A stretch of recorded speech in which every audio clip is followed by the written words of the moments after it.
పాప మమతల చేత పారిపోయిన నాకు ప్రాప్తించే క్షామము.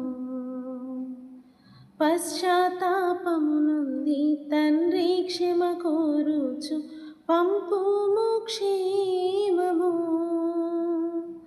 ప్రభునీదు శిలువ ముఖము చెల్లని నాకు పుట్టించే ధైర్యము. ప్రభునీదు శిలువ ముఖము చెల్లని నాకు పుట్టించే ధైర్యము. మార్గము చూపుము ఇంటికి, నా తండ్రి ఇంటికి. మాధుర్య ప్రేమ ప్రపంచము చూపించు కంటికి.